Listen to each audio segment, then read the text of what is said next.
From Lagos, the nation's commercial capital, this is the News at 10. Live from Channels Television. Reporting tonight, Kayode Okekiolu. Tonight, family demands justice over the shooting of children during a raid by operatives of the NDLEA in Akwanam Delta State. NDLEA chairman orders immediate investigation into the incident. The residents of some communities in Plateau State say many people are still missing following continued attacks on their areas in the last 3 months. They put the death toll at over 700. Ahead of the African Union summit holding in Kenya tomorrow, the president warns against military encroachment in governance, urges African leaders to respect democracy and rule of law to ensure political stability. And no respite from the heat wave sweeping across Europe as temperatures continue to soar. On sports news tonight, Marketa Vandrousova becomes the first unseeded player to win the Wimbledon women's singles title as Ons Jabor's wait for a major goes on.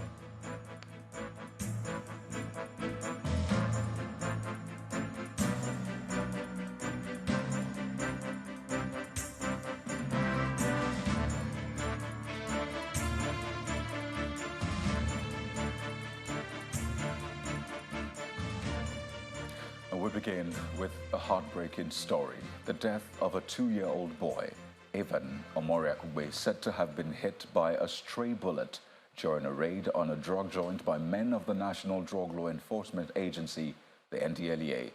His family is seeking justice for his death and for his brother who was injured during the operation in Akwanam, Oshimili North local government area of Delta State. The grieving father maintains that justice for his sons is the only thing that can bring closure to the family.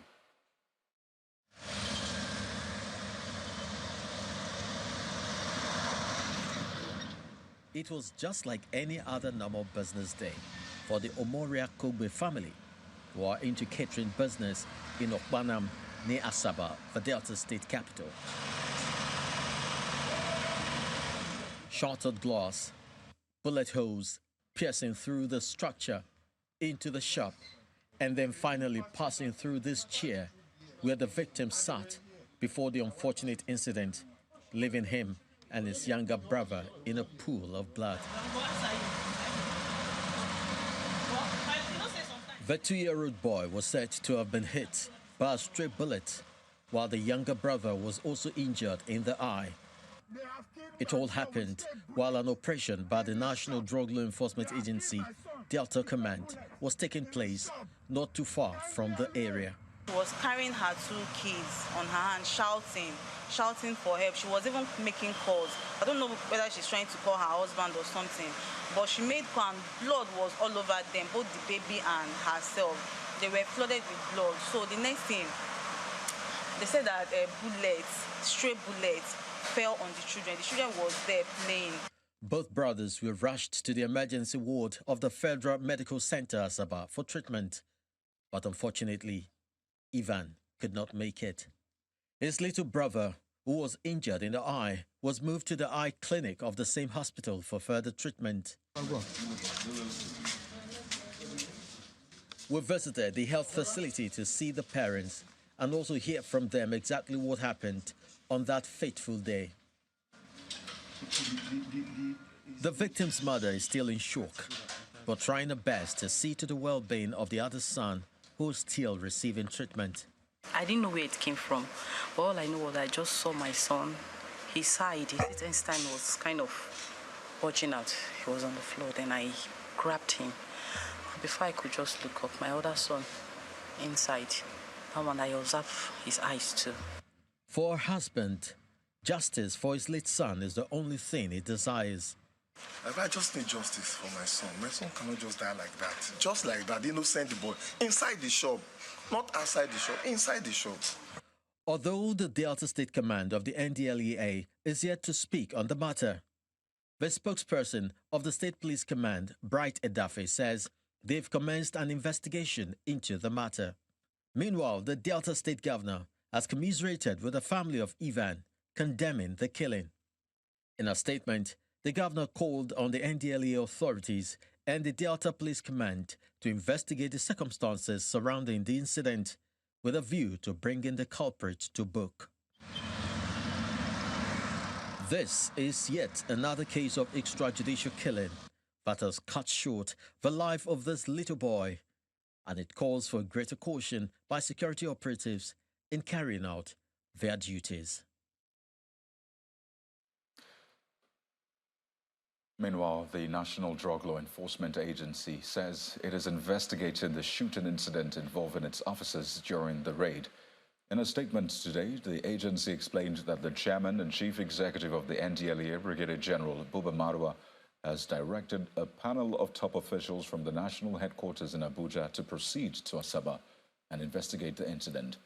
Narrating their side of the story, the NDLEA said, during the raid on Thursday, the driver of a car at the scene suddenly drove off and knocked down one of its officers, and in a bid to prevent the car from escaping, another officer fired a shot aimed at the car's tire. Later, the officers got reports of a stray bullet hitting a young person and immediately located a victim who unfortunately died while in a hospital. Elsewhere, residents say no fewer than 700 deaths have been recorded in Plateau State in the last 3 months following incessant attacks by suspected terrorists on various communities. This according to them. Several persons are still reported missing, with properties and farmlands destroyed. Well, here's an update on the situation in the communities. Since the mayhem unleashed on some communities of Mangu, Riyom, Barkin Ladi and Jos South local government areas of Plateau State by terrorists shortly after the swearing-in of Governor Caleb Mutwang, it has been one death too many. The security situation has become very alarming. And the security architecture is like an old abandoned engine that needs to be reserviced and retooled. And you know that when you have an old rusty engine, it doesn't start working optimally from day one. But let me assure the people of Plateau State that we are retooling the security apparatus on the plateau. According to the residents, about 700 lives have been lost, many injured, with several others rendered homeless and fleeing for safety, taking refuge in various internally displaced persons camps. We've lost 45 people. We have 45 dead, adding to the 276. Those that are injured, we have about 72 people that are seriously injured. 72 are in different hospitals cut across the state. It appears the presence of the security agents, particularly the Operation Safe Haven, have become like an encouragement to the attackers, because until when the whole place is overrun before the presence of the security agents is witnessed. With accusing fingers consistently pointing at Fulani herdsmen as perpetrators of the attacks, the Mietiala Cattle Breeders Association in the state also claims that over 200 of its members have been killed.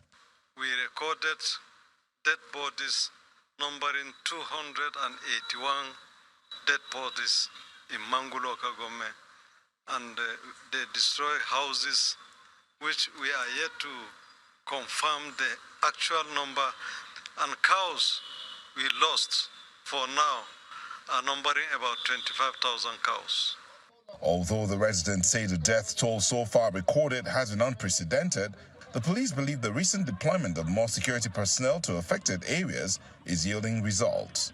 Us as security agencies, especially the police, and working in collaboration with the STF, we are not resting on our horse to ensure that Mangu is peaceful and is safe for all to live. We have been working with the state government and other security help groups like the Neighborhood Watch and the BGN and all those other security help groups that want to assist the police in this fight. And by the grace of God, we are getting results. Of recent, you know that on the 12th, the Operation Safe Haven operatives were able to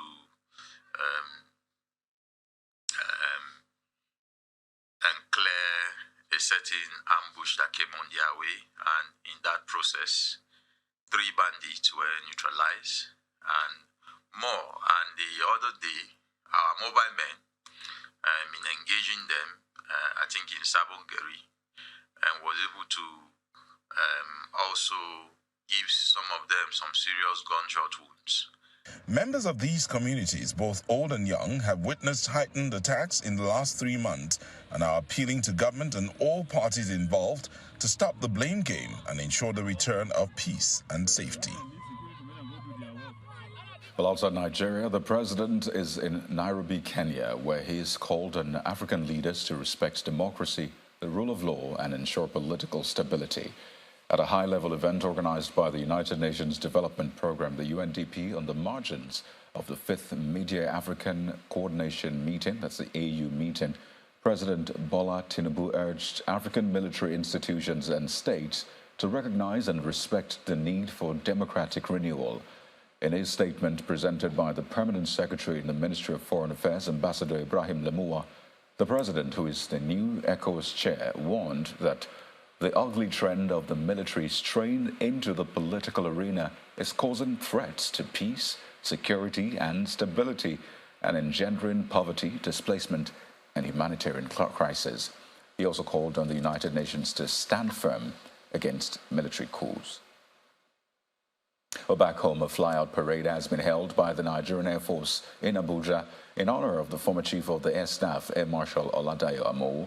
At the event attended by his wife, family members, friends, and top officers, Air Marshal Amowu asked officers and men of the Nigerian Air Force to remain committed to the cause of ensuring that the territorial integrity of the country is constantly protected. Air Marshal Amowu assumed office as the 21st Chief of the Air Staff on January the 26th, 2021.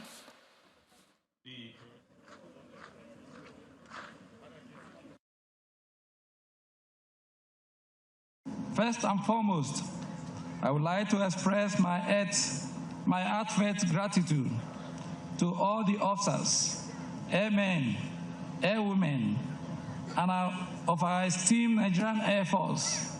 Each of you have played a vital role in ensuring the safety and security of our nation. And it has been an honor to have led such a capable and a dedicated force. Your professionalism, skills, and unwavering commitment have truly made a difference in the defense of our skies. During my tenure, we faced numerous challenges, both at home and abroad, from complex joint operations to humanitarian missions. The Nigerian Air Force has demonstrated unmatched capabilities and tenacity in addressing the contemporary challenges. We have maintained a state of readiness, adapting to the ever-evolving threats and ensuring the protection of our airspace, as well as safety and security of our dear country. I will urge all personnel of the Nigerian Air Force to continue to give their best in support of the current leadership of the service. You are inheriting an Air Force that is strong, resilient, and ready to face any challenge that comes our way. As I pass on the baton to my successor, I have every confidence that our Air Force will continue to soar to new heights, guided by the values of integrity, professionalism, and excellence. I urge you to tackle the challenges that lie ahead and never lose sight of our core mission, which is the defense of our nations and its people.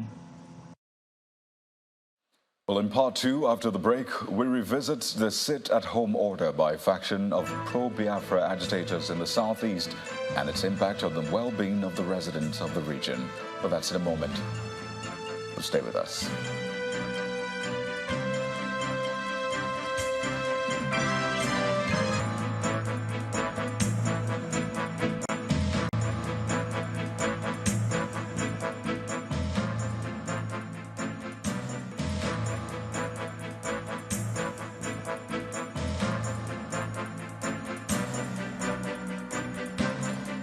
Welcome back. If you've just joined us, you're watching the news at 10, live on Channels Television. A reminder of our top stories.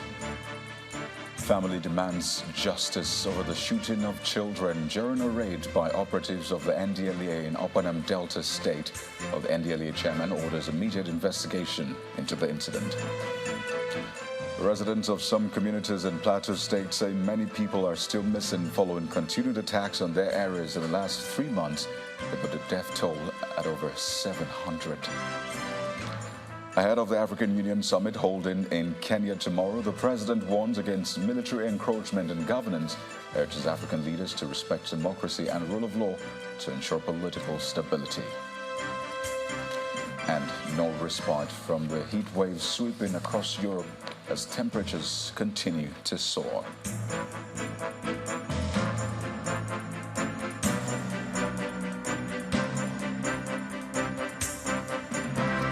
Crime matters. A 22-year-old man, Hamza Yusuf, has been arrested by the Nigeria police for allegedly abducting minors in Lafia, the Nasarawa state capital. Hamza Yusuf was paraded at the police command headquarters in the state capital alongside 29 other suspected criminals, comprising fraudsters, kidnappers, and armed robbers who were also arrested at various locations in the state.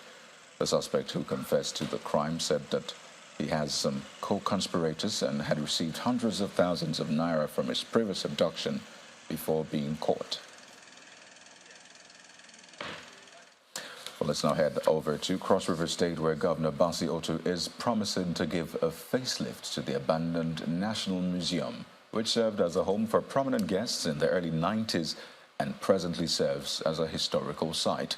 The governor made the promise in Calabar, the state capital, while inspecting the facility, which is in a dilapidated state. Well, he's certain that when renovated, the museum will also boost the tourism potential of the state.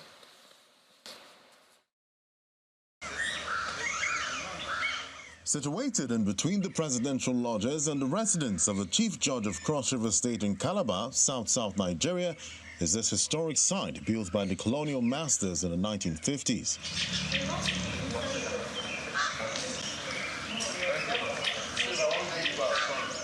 The building served as home to government officials, was later converted into a museum which displays unique artifacts and historical heritage of the Calabar and Cross River regions, especially the slave trade era.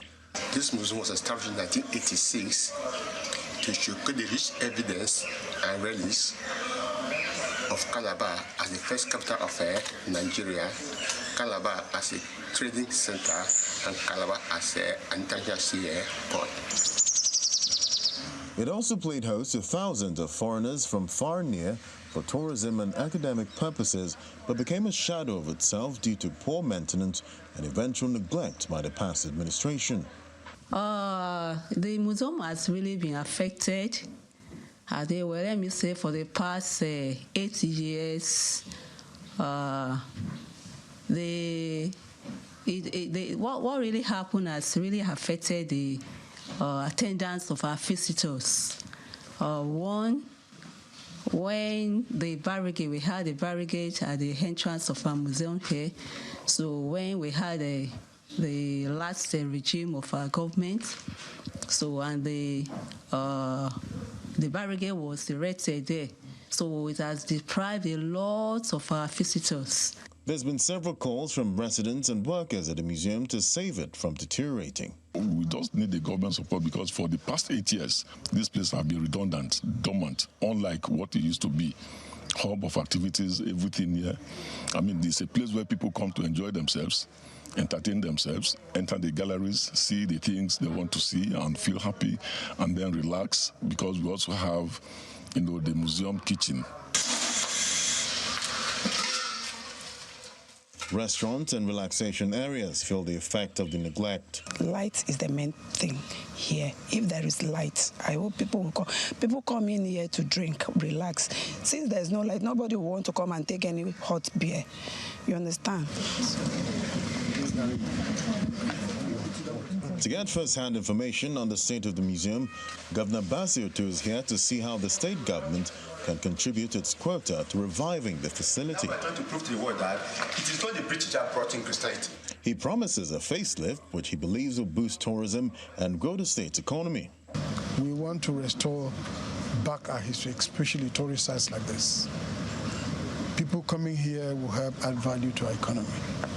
So we want to make sure that what we have, we present it as it is, and what we have here is one of the best. With the visit of the state governor to the facility, it is hoped that in no distant time, work will commence to bring it back to reckoning. And to Kano State, where farmers and motorists have been lamenting the condition of the Bebeji Road. Well, the road, which was cut off in August last year, serves as a route for farmers and traders who are moving to the northeast from the northwest. Our correspondent Sadiq Eliasu reports. The heavy rainfall that was experienced last year brought about heavy flooding that destroyed thousands of hectares of land in Kano and Jigawa State. Some road infrastructure, such as the Bebeji Road, were completely cut off, causing immense hardships for motorists and other road users. This road in Bebeji local government connects many towns and villages. However, after the road has cut off, this has proven difficult for motorists carrying foodstuff from their farms. Almost 1 year after that flooding, the condition of the road has gotten worse, causing citizens to appeal to the government to intervene. During the rainy season, this road becomes impassable. We have to use Kano for us to cross with our farm produce. Many of us have to abandon our farmlands.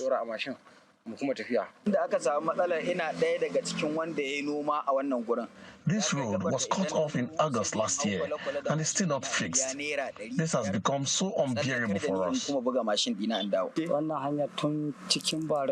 are appealing to the government to please try as much as possible to rebuild this road before the rainy season, as we cannot access our farms at that time.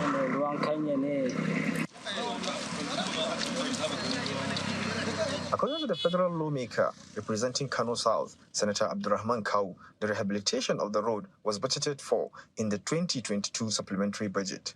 However, 1 year after, there are no signs of a contractor on site. There is provision in the supplementary budget of 2022, facilitated by some of our colleagues, more especially the chairman, House Committee on Works, Engineer Abubakar Bichi.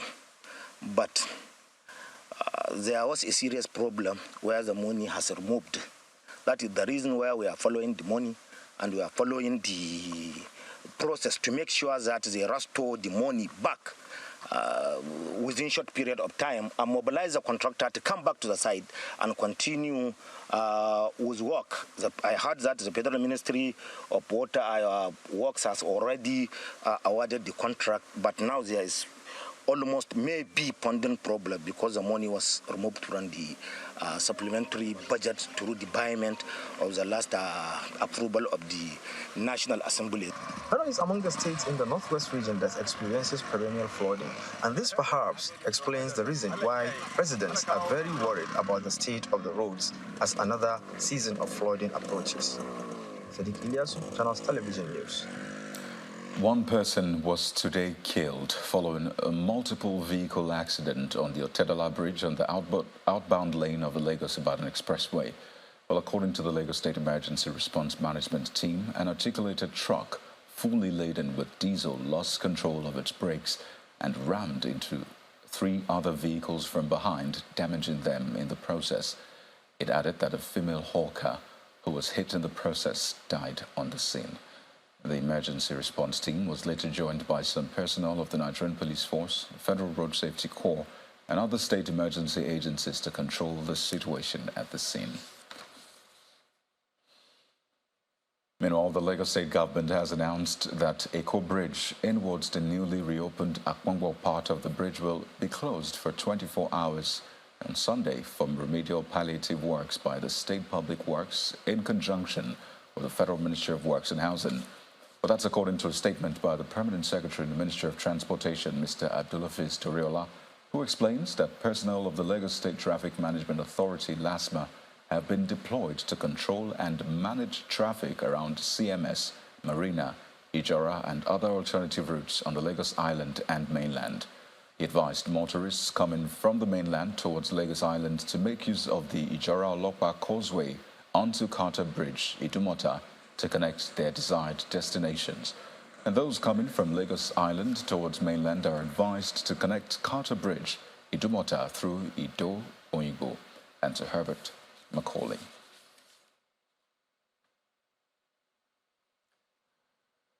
And over to Yobe State now, where Governor Malabuni is promising to improve the welfare and security of corps members serving in the state.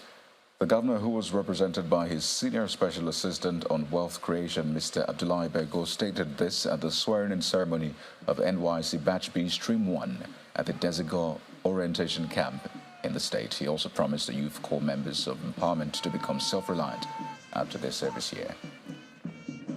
Towards the development. Governor Malabuni is very passionate about ensuring that young people, young graduates, are able to find jobs. That's the reason here in Yobe State he established the Ministry of Empowerment and Wealth Creation. And so the approach that His Excellency is adopting in this area is to ensure that young people, including young graduates and NYC corps members, have the training and the skills required in the labor market. The NYC has set up a skills training center here, the NYC camp, and the Yobe State government, under His Excellency Governor Malabuni, plans to support the skills center with tools and equipment, so the corps members who are training here at the NYC camp will be able to have a hands-on on different skills, tailoring, catering, things like that, so that it can be a second stream of income. Even if they have a job, they can engage in some of these businesses that would generate income for them. Victims and survivors of the Owa Church attack last year, June the 5th, are asking the federal government as well as security operatives to produce the suspected attackers as promised. The survivors wonder why they are yet to hear from the authorities on the outcome of the investigation a year after the carnage. In this next report, the third in its series, Channels Television's Timothy Crown Adirigbe revisits the survivors who say the silence raises more suspicion. It's 1 year after the attack at the St. Francis Xavier Catholic Church, Ogwalua, in Owondo State, southwest Nigeria, on Sunday, June the 5th, 2022. Everyone appears to have moved on. Everyone except the victims and the survivors of the onslaught. Time appears to have been unable to heal their wounds. They did the whole operation. They left. I told you, I said, 3 minutes drive to where I encountered the Nigerian army. So that was after even 10 minutes after the whole operation, because before I moved my car and then got to that point. So I was disappointed, in fact, embittered that very day. Nigerian factor happened to us. The Bishop of Ondo Catholic Diocese appears distraught by the attack, which he maintains is a national embarrassment. It's just so painful that almost the whole world is aware. Even the president of Ireland and the president of some countries have to apologize to us when they now realize the true situation of the crime, of the attack, and because they cannot imagine that such level of killings will take place. And to this very day, after 1 year, there's no one who has been held accountable. Former presidential candidate, now the monarch of his domain at Iluabo, His Royal Highness Olufalaye, has had his taste of what an insecure community can be, having spent days in kidnappers' captivity. I myself was a victim of such attack on the 21st of September 2015. I was on my farm, where I've been operating for more than 30 years, when 6 hoodlums came and grabbed me from my office, attacked me, macheted me, and took me to the bush. While some of the survivors have found ways around the incident and moved on, for others, their pang will not let go yet, leaving them in sad reality of the Bloody Sunday. The attack on Owo was the first of its kind in the entire southwest of Nigeria, taking the country by surprise. But beyond their physical and emotional pain, the people expressed worry over the silence of the authorities on the incident. Those who have been found culpable in this heinous attack can at least be reprimanded. As basic as that. You cannot just allow it to go, because those who died in that incident and those who were injured are the citizens of Nigeria. Except you are saying we are less citizens. All fingers are pointing in the direction of the military in handling the matter. The youth, the church, the victims, the survivors, the residents, all wondering why nothing is told of the suspects said to have been arrested a year after. I'd like to very heartwarmingly present to you that we've done quite a lot, and it's my pleasure to also let you know that starting with the church attack, we have arrested those behind that dastardly act. But the military says the buck stops on the table of the Nigerian police. We contacted the police. More than a week of trying to reach them now. Neither calls nor messages got response, opening the door for more questions. The Ondo State governor had alleged that those behind the attack were mightier than the state. We have failed to defend these people, not because we are not trying, but because the forces on the other side, they are evil and they have support. 37-year-old Idris Ojo and 39-year-old Jimo Ibrahim, as well as Idris Abdulmalik Umeza, otherwise known as Ibn Malik, were some of the names given by then Chief of Defense Staff General Lucky Rabo as the attackers on the church. On Wednesday, June the 13th, 2022, Senator Bola Tinubu, then a presidential aspirant, was one of those who visited the town in commiseration. The security situation in the country has to be enhanced, and we have to do everything possible to apprehend those who are involved. He's the president now, and expectations are that promises are kept and that timely. Scientifically, if the event is to be preempted, there are likelihood that it will reoccur, because government have not effected some basic response system in form of post-crisis response system. But despite perceived failure of the security architecture and inaction by the relevant offices, residents appear to be taking matter of their safety into their own hands. Well, this committee came up, and lo and behold, they come up with very simple ideas that was their effect.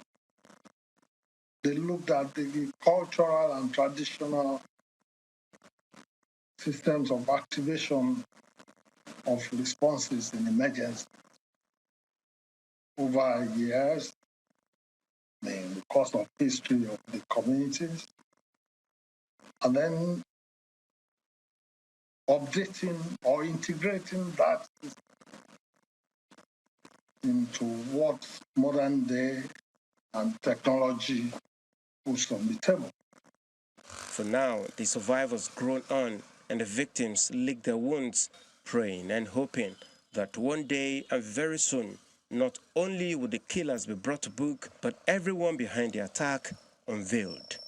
Timothy Crown, Adiribigbe, Channels Television News. Well, security operatives and leaders in the southeast region of the country have repeatedly asked the residents to ignore the pro-Biafra agitators' sit-at-home order. The people are, however, concerned about their safety due to what they describe as insufficient security presence. Those concerns have been heightened following a new order by a faction of the proscribed indigenous people of Biafra, IPOB, led by Finland-based Simon Ekpa. In this next report, we take a look at the effect of the sit-at-home order on the well-being of the people of the region. Empty streets, markets, schools, and business premises shut. This is a typical picture of what most Southeast states look like on a sit-at-home day. An order illegally given by a faction of the proscribed indigenous people of Biafra. Some residents in the region say the strict compliance to this directive is observed not because the group is supreme, but because the people are afraid for their lives. This development, no doubt, has given leaders of the region great concerns, and this has led to an emergency meeting at the instance of the leadership of the Ohanese Ndigo in Abuja to discuss the way forward. To escalate the matter, the Imo State Governor, Hope Uzodimma, visits the president to seek an appropriate date when the leaders of the zone can visit him for discussion.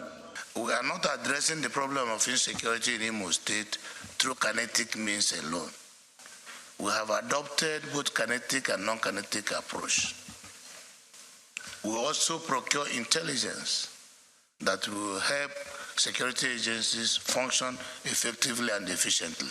But the fresh 2-week sit-at-home order by the proscribed separatist group, which is to commence by July the 31st, is raising concerns among residents. In Abia, the home state of Nnamdi Kano, the acclaimed leader of IPOB who has been in detention since 2021, residents are not 100% compliant, except in the state's commercial nerve center, Aba. You're fighting because of Nnamdi Kano. We all want him well, we all want him to succeed. However, you don't need to disempower us, unempower and impoverish the people to get that done. It doesn't work. We are directly punishing ourselves. We go to our nature, they don't do business on Mondays, and some other days too. It's a similar situation in Imo State, as activities in Owerri, the state capital, is still above 60%. Some banks, as well as public and private offices, are still open for business, even though during the last sit-at-home order, there were incidents of attacks to force compliance. This, no doubt, has affected business negatively. The business is not moving anymore, and it's really affecting us and affecting me also, because the shop rent, the house rent, you have to still pay, and school fees and others, so things are really bad. Although the police say they arrested 26 sit-at-home enforcers who are under intense interrogation, the people have been urged to disregard the illegal directive. I want to call all of you to ignore that rumor of anybody sitting at home and come out to do your businesses. The security situation in Anambra State also calls for concern, although there's partial compliance. The new commissioner in the state, Aderemi Adeoye, says the police command will do its best to resist any activities of non-state actors. We cannot enter anybody's house to drag them out. Don't sit at home, come out. We cannot do it. We will be infringing on their fundamental human rights. They have freedom of choice. Ours is to make the environment conducive for those who want to come out and go about their businesses. We have a duty to protect them. Ebonyi State has also had its fair share of insecurity and the effect of the illegal sit-at-home order. Recently, a viral video surfaced showing enforcers of the sit-at-home order who attacked Isheke Market in Abakaliki, the state capital, shooting sporadically to scare the people. The police says it has arrested some suspects in connection to the attack. Those guys doing whatever they are doing, they are our children. None of them were brought from Kafanchan to come here. None was imported, to the best of my knowledge. Because most often you see them tradition with others, they will speak our language. That's to say they are not imported. So far from it, what people say they import them from, is not true, to the best of my knowledge. Enugu State seems to be the worst hit in recent times. Major streets are always deserted, and offices remain under lock and key on sit-at-home days. The state governor, Peter Mba, in a recent stakeholders meeting, says the government is determined to safeguard the lives and properties of Imo indigents. I really do want to call on you to galvanize your communities, to get them to understand that there is no such thing as sit at home, whether it's on Monday or other days. However, Michael Kere, a retired military officer and security expert, identifies some immediate solutions that can be put in place by security operatives and the government to tackle this menace. The problem we have is that professionals have not really been involved in this thing. When professionals are put in place, they will find out the remote cause of what is going on in Southeast. For me, it has element of political, undertone. July the 31st is about 2 weeks away, and it's been set aside as the commencement day for another sit-at-home order. As the day draws closer, leaders of the Southeast region are waiting on the federal government for help, hoping that peace and development will return to the region soon. Well, to company news now. Caraway Africa Nigeria Limited, manufacturers of Freshio yogurt, has commenced the Freshio Mega Millions promo for the Freshio 1 liter pack, with winners emerging from different parts of the country. Beverages category manager for Caraway Africa Limited, Oluwatoyin Popola Dania, says the promo includes a monthly electronic raffle starting this July, which runs through August.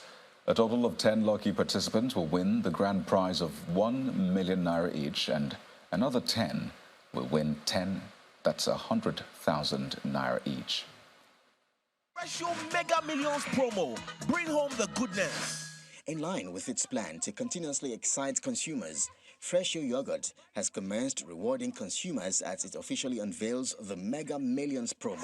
Yes! Buy Freshio 1 liter pack, open the cap to reveal the unique pin. Some participants are credited with instant airtime and now stand a chance of winning daily instant cash prizes. If you're familiar with the pack, before now, it used to be with a white cap. So to differentiate it in the marketplace, we have this yellow pack. And then we also put the Mega Millions promo. So you can't make a mistake of not having this when you want to buy. So it's written on its Mega Millions promo. And then by the side, you have the instruction on how to win. So the first thing is you open the cap. Inside the cap, we have the code, alphanumeric. So something like ABCD, then 1, 2, 3.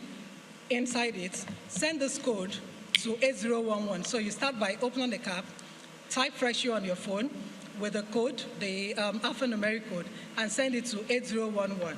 So you would get an SMS that will tell you that you've been rewarded with airtime and also enrolled in the Mega Millions promo e-raffle draw. The company's category manager, Beverages, speaks of the selection process. Made it known to consumers that the process for selection is going to be credible, and we plan to have the e-raffle draw monthly, as in month 1 and month 2, within the period of the promotion. We've had 1 million naira winner, as well as the 100,000 naira cash prize winners, and there has been a lot of excitement. We have people from everywhere in the country, Lagos, Enugu, Ilorin.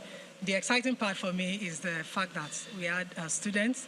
With this 1 million naira, she would be able to pay her school fees conveniently, which is a joy. It's a joy to the brand that at least we're able to meet a need. Overall, we are going to be rewarding 250 consumers with 5,000 and 10,000 naira.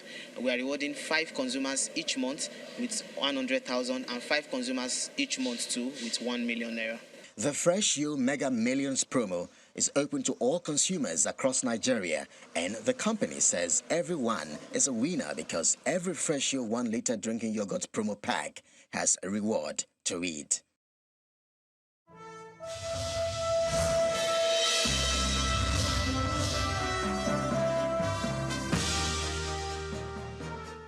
For business news now, the International Labour Organization ILO says it is committed to supporting the Tinubu-led administration to create over 2 million digital jobs to reduce unemployment. The ILO's country director for Nigeria, Vanessa Fala, made the comment during the commemoration of this year's World Youth Skill Day in Abuja. And according to her, the digital economy has become an integral part of Nigerians' daily lives, thereby shaping the industrial sector and creating more opportunities.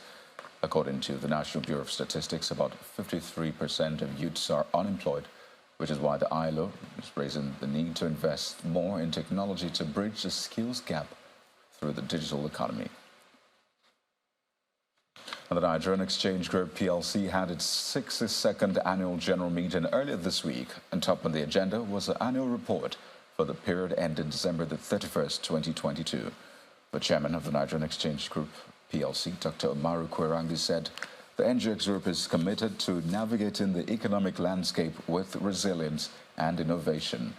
Also, Mr. Oscar Yema, the Group Managing Director and Chief Executive Officer, lauded the NGX for achieving 10.3% increase in gross earnings despite a challenging economic environment. The financial report for 2022 shows total assets grew by 50%. The Central Bank of Nigeria, CBN, has announced the approval of a new code of corporate governance imposing a maximum tenure of 12 years for managing directors or chief executive officers of banks. The CBN disclosed this information in a circular signed by the Director of Financial Policy and Regulation Department. And this comes after a previous ruling in February limited executives to a cumulative tenure of 20 years in the banking sector. Well, the CBN clarified that the new code supersedes all prior codes, circulars, and directives on corporate governance issued by the bank. And the IMF, as International Monetary Fund, has emphasized the importance of targeted social spending to mitigate the impact of fuel subsidy removal on vulnerable populations in the country. Well, the IMF made this statement during a news conference welcoming Nigeria's removal of fuel subsidies and unification of the exchange rate regime. The organization also stressed the need for revenue mobilization through tax administration reforms to create fiscal space, reduce vulnerabilities, and address public debt concerns. Regarding inflation, the IMF expects it to increase in the coming months and recommends fiscal and monetary tightening, including reducing central bank financing of government fiscal deficits to prevent further escalation. Well, the IMF expressed its commitment to supporting countries through challenging transitions and highlighted the substantial financing provided since the onset of COVID. Additionally, the IMF intends to adapt and respond with agility to changing global circumstances, emphasizing the importance of timely policy changes and increased resources.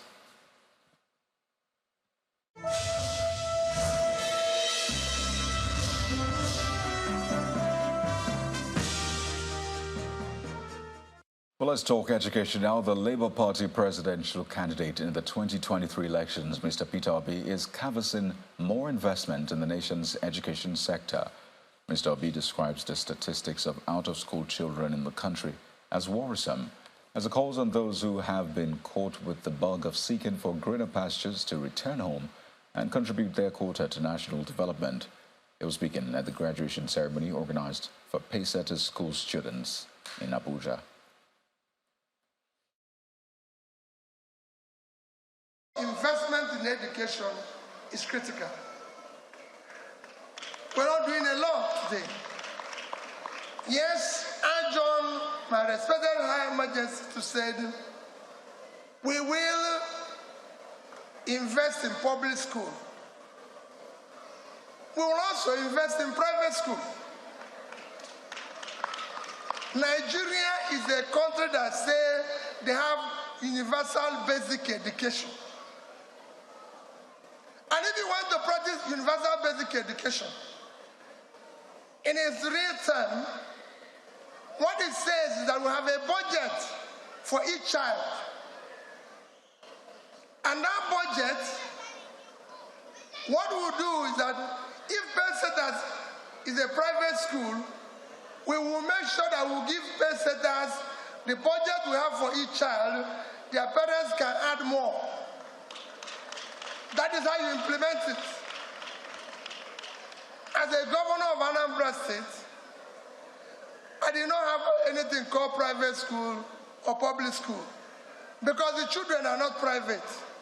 They remain the children, our own children. So when people tell me about private school, I say, well, it doesn't matter to me. When I equipped secondary school with computer, when I bought buses for them, I gave it to private schools as well. I said, if you want, go and establish one, but they are educating our children. Well, sports news is next on the news at 10 with Chris Ellams.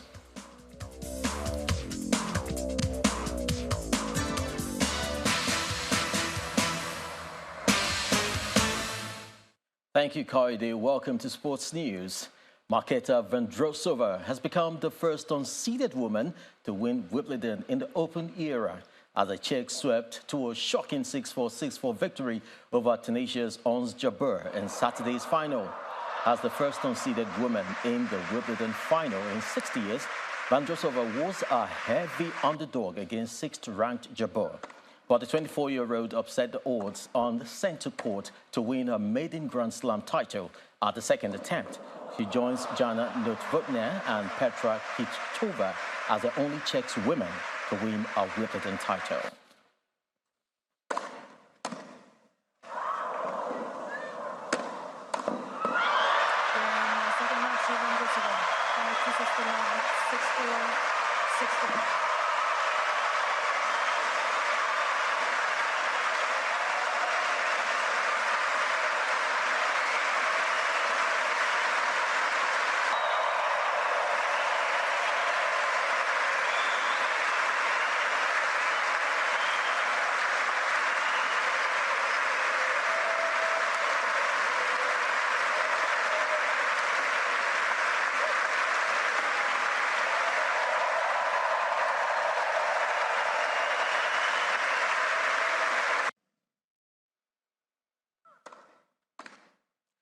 Meanwhile, Vondrousova has admitted that even she was surprised by a historic Wimbledon triumph as the injury-plagued Czechs became the first unseeded woman to win the tournament in the Open era. Vondrousova's triumph completed a remarkable comeback after a rash of injuries stalled a promising career.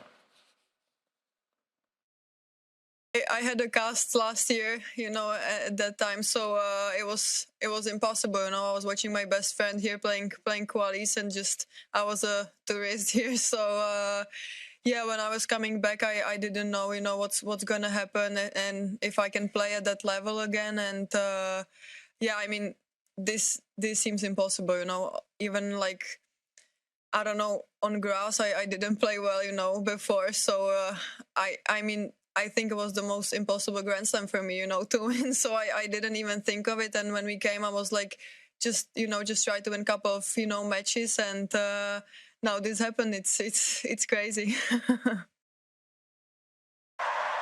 Cheerful Wimbledon runner-up Ons Jabeur has described her third defeat in a Grand Slam final as the most painful of her career, but vowed to bounce back and break a jinx at the majors. The 28-year-old Tunisia is the 8th woman to lose her first 3 Grand Slam finals.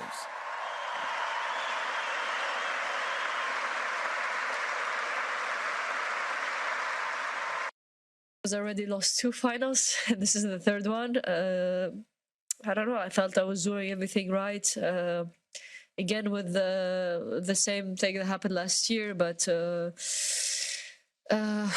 it's painful because you feel so close to achieving something that you want, and then actually back to the square one. But again, just try to get rid of these negative thoughts and continue being positive. This match, last year's match, the final of US Open, will teach me how to win these finals, and will definitely keep learning, keep being positive. And I think that's the thing that will keep me going.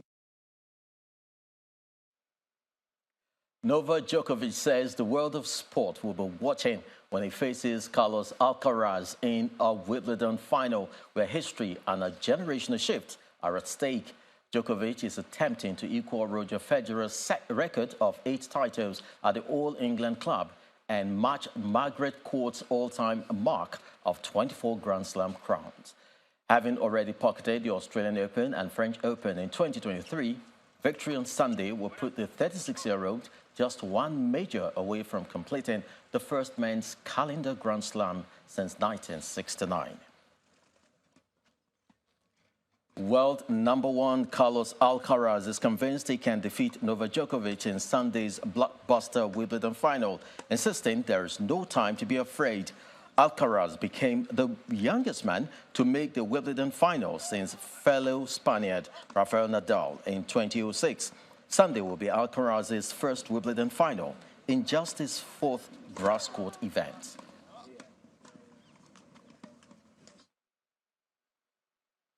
That's it on sport. It's back to you, Kaide.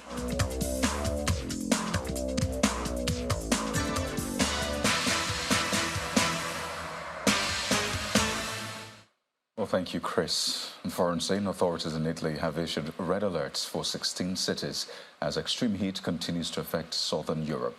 The alerts, which indicate risks even for healthy people, apply to tourist hotspots including Rome, Florence and Bologna for the coming days. The extreme condition has already lasted longer than usual and nighttime temperatures are high. Authorities expect temperatures to remain high next week as another heat wave approaches. The Italian government has advised anyone in the areas covered by the red alerts to avoid direct sunlight between 1100 and 1600 p.m. And the main news again. The family of children shot during a raid by operatives of the NDLEA in Opanam in Delta State is demanding justice, just as the chairman of the NDLEA, Brigadier General Buba Marwa, ordered immediate investigation into the incident. Also today, President Bola Tinubu warned against military encroachment in governance as he urged African leaders to respect democracy and the rule of law to ensure political stability. He made the comment ahead of the African Union Summit holding in Kenya tomorrow. And it appeared that there is no response from the heat wave sweeping across Europe as temperatures have continued to soar. But that's the news at 10 for tonight, everyone. Thank you for watching. I'm Kaido Kikilu. Good night.